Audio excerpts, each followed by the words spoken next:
علیکم، میرا نام خالدہ ترین ہے اور لاہور سے بول رہی ہوں۔ تاج محل دنیا کی خوبصورت ترین عمارتوں میں شمار ہوتا ہے، لیکن ایک شاعر کے اس کے متعلق احساسات کیا ہیں یہ بھی سنیے۔ شاعر اس کو یوں بیان کرتا ہے کہ تاج تیرے لیے ایک مظہر الفت ہی سہی، تجھ کو اس وادی رنگین سے عقیدت ہی سہی، میری محبوب کہیں اور ملا کر مجھ سے، سبت جس راہ پہ ہوں سطوت شاہی کے نشاں، ان پہ الفت بھری روحوں کا گزر کیا مانی، میری محبوب پس پردہ تشہیر وفا، تو نے سطوت کے نشانوں کو تو دیکھا ہوتا،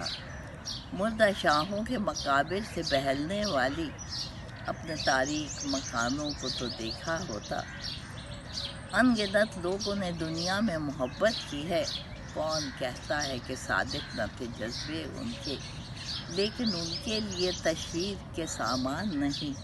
کیونکہ وہ لوگ بھی اپنی ہی طرح مفلس تھے،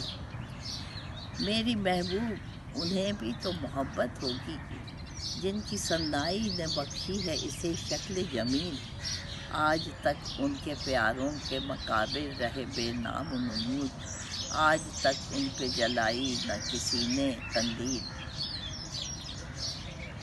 یہ عمارات و فصیلیں، یہ حصار اور یہ ستون، عرصۂ دہر کے ناصور ہیں کہنہ ناصور،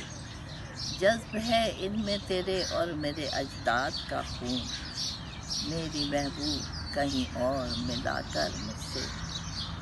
یہ چمنزار، یہ جمنا کا کنارہ، یہ محل،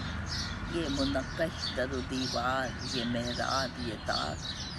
ایک شہنشاہ نے دولت کا سہارا لے کر ہم غریبوں کی محبت کا اڑایا ہے مذاق، میری محبوب کہیں اور ملا کر مجھ سے۔